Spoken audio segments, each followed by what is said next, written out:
And this week, Governor Tina Kotek encouraged Oregonians to prepare and plan for what's expected to be a severe wildfire season. The State Fire Marshal's office showed off some of its wildfire-related equipment, including a mobile command center there.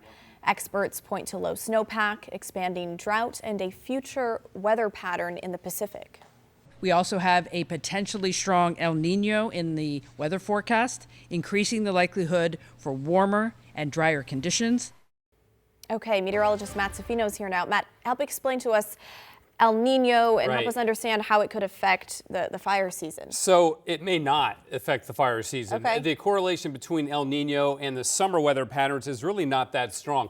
It's quite robust for winter weather patterns, and I'll explain all this right now, as a matter of fact. First of all, what is El Niño? El Niño is a change in the water temperatures of the equatorial Pacific Ocean, and that matters for global weather patterns a lot because it changes where heat and energy and moisture get thrown on up into the atmosphere from the ocean. So normally you have east winds coming off the coast of South America, the trade winds, and it's relatively cool water here for its latitude. But during an El Niño, that changes. The winds reverse. We end up getting a lot of warm water in the eastern and tropical Pacific Ocean.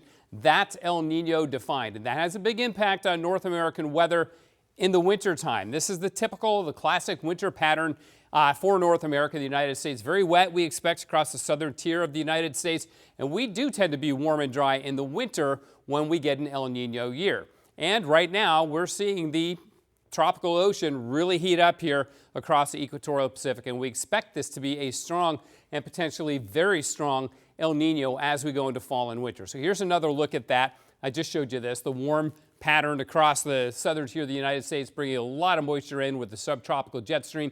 We, in turn, tend to be on the dry side during the winter pattern. So what about summer? Well, here's a look at a map, and I'll zoom in on this so you can see how often our summers have been drier than average or wetter than average during El Niño years. And if we zoom in on this, you see a little bit of warming in the northwest, but not that much, and quite a cool signal across the central U.S. there. That's temperatures. What about precipitation? Again, this is for the summer months, June, July, and August.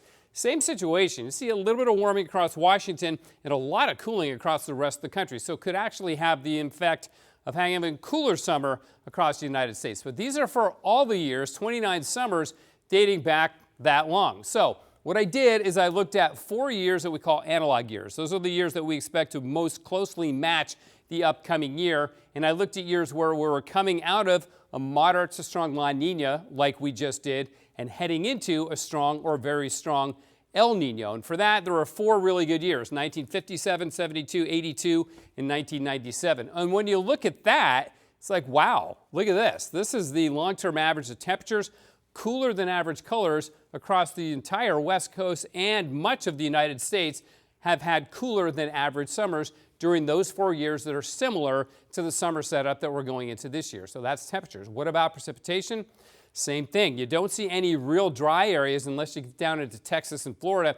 And specifically for Oregon and Washington, we had wetter than average summers. So you never know how this is going to play out. We just came out of a La Nina where we expect to get above average mountain snow. We certainly did not.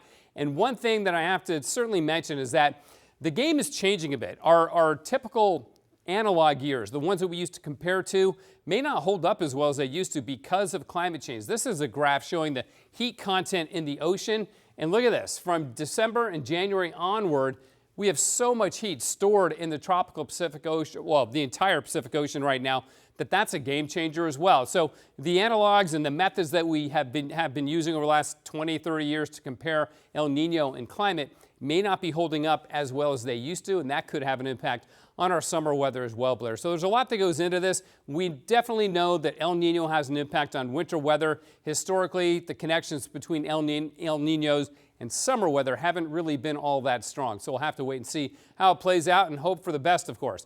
In the meantime, I've got a 7-day forecast that is warmer than average for you, but it's not too warm. It's not record high temperatures. We'll see 73 tomorrow, morning clouds and afternoon sun.